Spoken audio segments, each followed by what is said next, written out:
I'm Kat, and I hope that you have all had a fantastic week. Now it is time to find out who is the winner of our April prize of the Super Duper Tie-Dye Kit.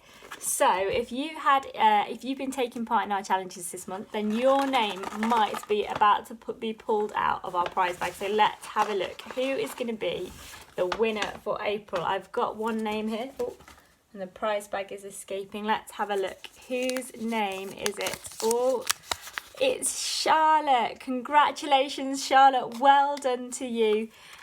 This tie-dye kit will be on its way to you very, very soon. Well done. Now, this month, we are starting a brand new series all about commitment.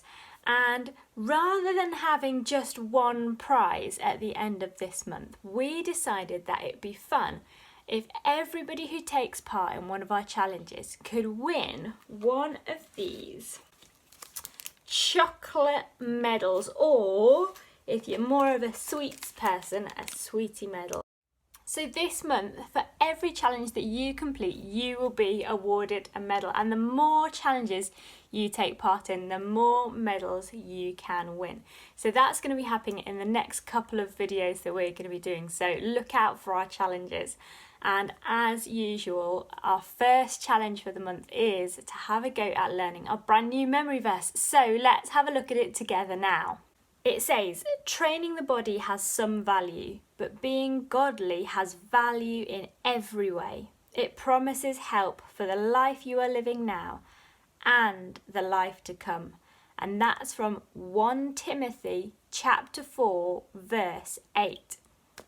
So if you think that you can say that from memory, then send us in a video and we'll be giving you some tips to keep practicing that later on. But now let's watch this week's video.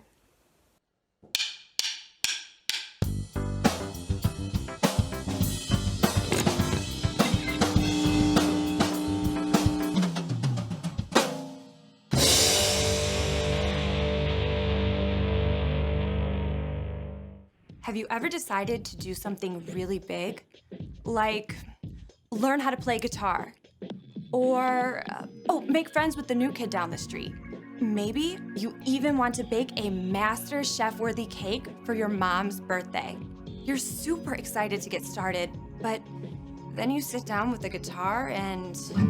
oh, no. Or you spend all morning working up the nerve to go knock on the new kid's door, and it turns out he's gone for a week of summer camp.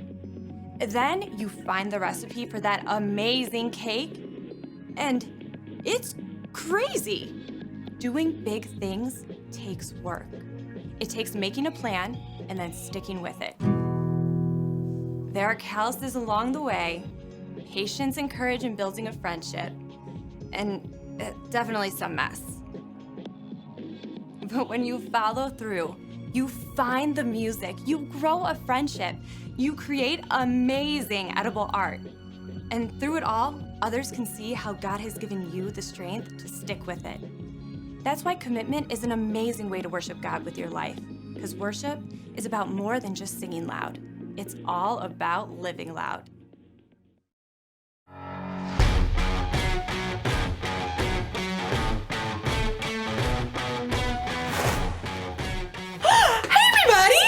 Erica, and I'm training for a 5K race. As you can see, I've been training all day, so as my grandma would say, I'm a little glowy. If you've ever run a 5K, you know it takes a lot more than popping off a couch and putting your running shoes on, okay? It takes commitment. Commitment is making a plan and putting it into practice. And my plan is not just running around a lot. I mean, I've got to train and what I'm calling the 3 S's. Speed, strength, smarts. So there's running, yes, but I'm also working on my strength, and running takes a lot out of you. I just can't take it. Woo! It's so tired. Your body's gonna want to give up. Ow. But I'm going to train my brain to keep running the race no matter what. Like right now, My body is telling me not to eat this kale because it looks gross. But my brain tells me that kale is good for giving my body energy. So, here goes. Come on, brain! Eat! I can't do it! Maybe I can find some easier ways to train my brain. In today's story, the Apostle Paul wrote about training for a different kind of race. No kale involved. What? No, no, no, no, no! The Bible. It's 66 books of history, stories, letters, and poetry that fit together to form God's one big story. The epic adventure of how He created us and loves us so much that He made a way to rescue us. As we travel through the Bible, from Genesis to Revelation, we discover people who met God and found their lives changed forever. Now, for an amazing story inspired by the book of 1 Corinthians, chapter 9, verses 24 through 25. Did you know that some writers of the Bible talk sports? Well, not every sport, but at least one that you are familiar with. Yep, running. Running has been around ever since God created people.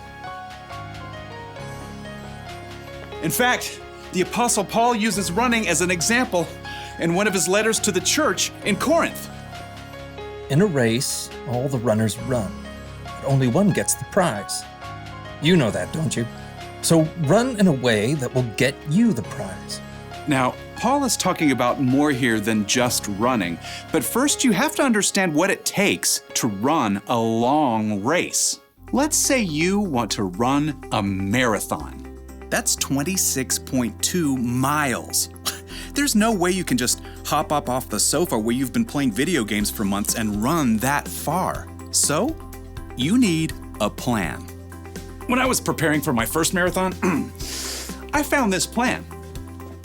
I started training more than 4 months ahead of the race, and I started with just a few miles at a time. Once you've got a plan, well, then you gotta move.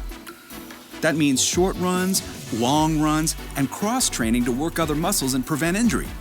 Next up, you've got to fuel.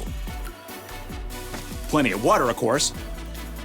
Plus, you need healthy carbs for your long runs like bananas. And maybe some spaghetti and meatballs. What's the last part of your training? Get ready for it. Rest. If you don't rest and let your body recover, you'll get burnt out or injured. The last few days before a marathon, you don't even run at all. Yeah, running a long race is no joke. But Paul says what we're doing right now, you and me, is even more important.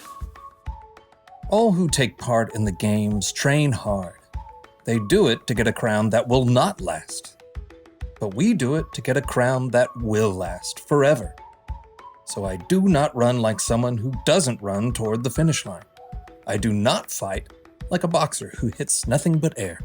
Paul packs a lot of weight into just a few sentences.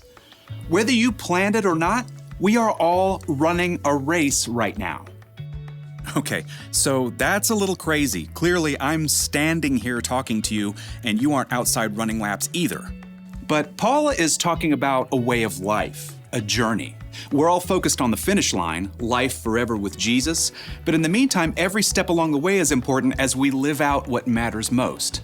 Jesus reminded his followers, "Love the Lord your God with all your heart and with all your soul.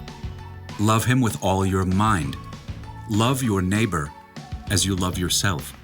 Yep, love God, love others. That's what matters on this journey together. But just like you can't skip from jogging one lap around the school gym to running a 26.2-mile race, you're gonna need some practice. Your Love God, Love Others marathon needs a training plan.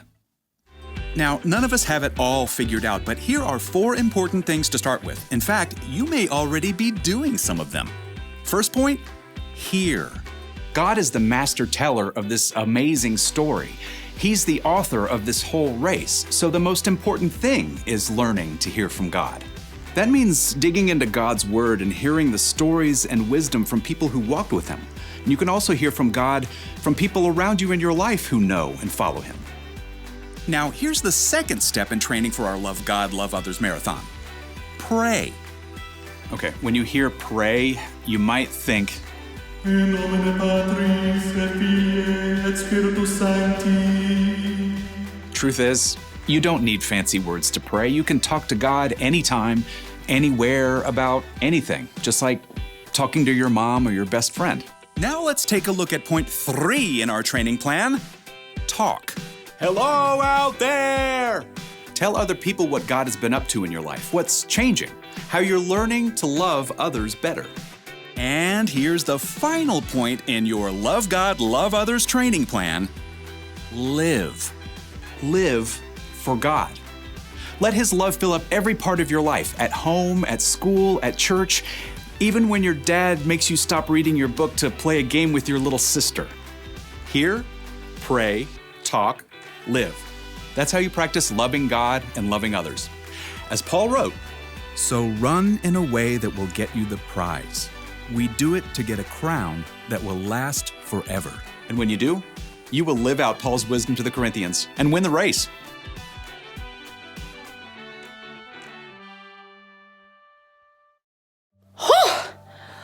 When the Apostle Paul wrote about running a race, it was about way more than a 5K. It was about life, because sometimes life can feel like a race. That's why we've got to train. We need to make a commitment to practice what matters most. Jesus taught that what matters most is to love God and love others. How do you do that? Well, you can start with these 4 words. Hear, pray, talk, and live. Hear. Hear from God. Pray. Pray to God. Talk. Talk about God. Live. Live for God. In the race of life, you can't always rely on your own strength.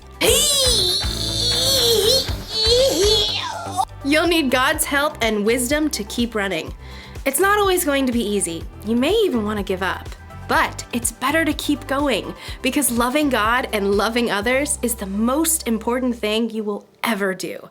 Here's the one thing to remember today. Keep practicing what matters most, loving God and loving others. This may come natural to you, or it may seem totally new. Whatever the case, just commit to training a little bit every day. It'll be good for you.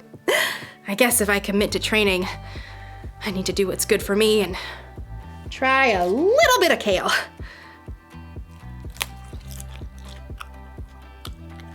Hey, that's not bad. I feel more energetic already. Oh yeah, here we go. I'm ready, and I'm a fan of kale. Bye.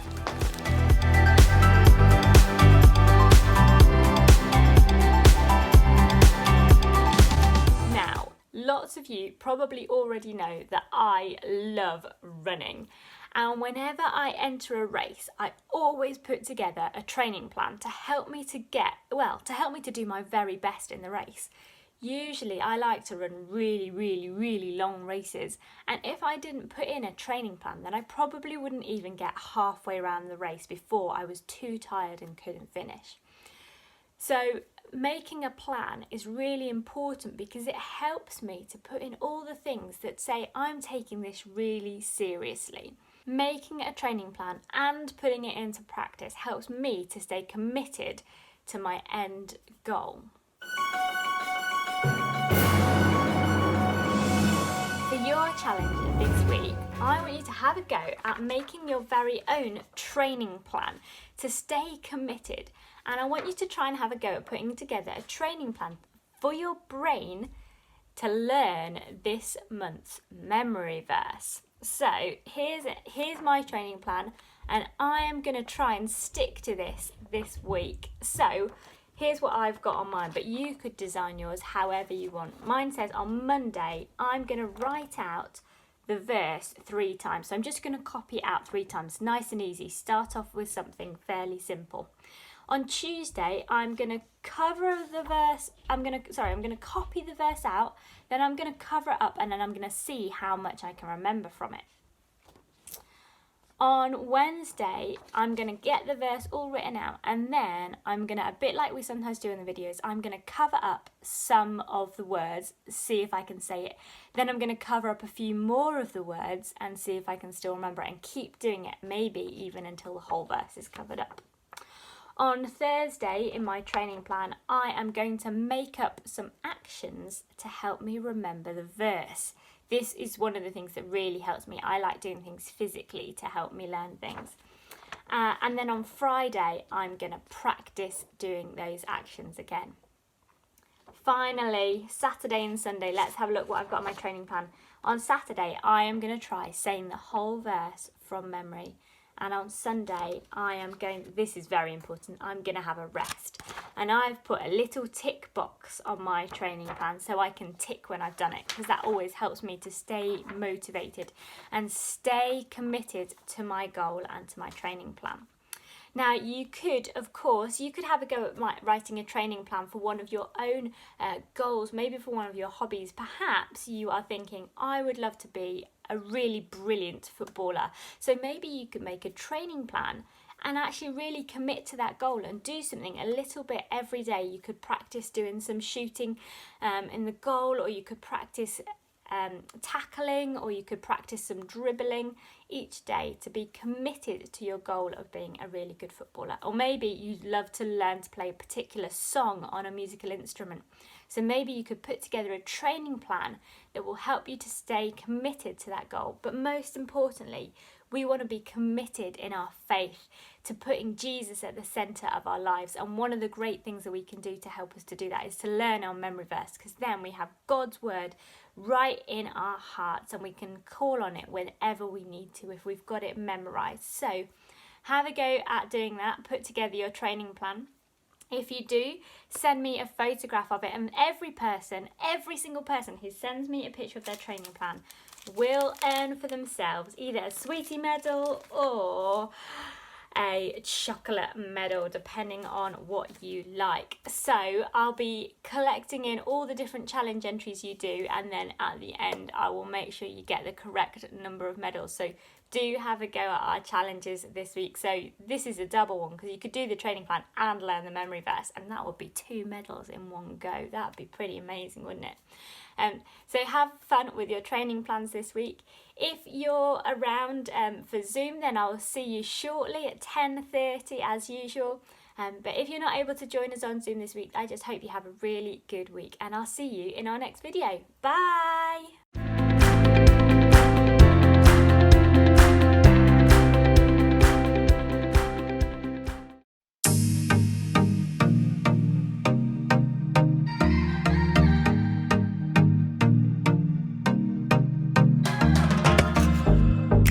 Plans for me are good. You hold my future. You're working all the time. You're the mountain mover. From sunrise to sunset, till the sun comes back up again. You're by my side. You started a good work in me. I know that you will complete it. You will see it through. And everything that you say you'll do, 'cause I believe that you are faithful, oh, you are faithful, oh, you are faithful. I'll trust your every word, 'cause I believe that you're working for my good. Yes, you're committed. From sunrise to sunset, till the sun comes back up again, you're by my side. You started a good work in me. I know that you will complete it. You will see it through, yeah. I know that you're still working on me, and everything that you say you'll do.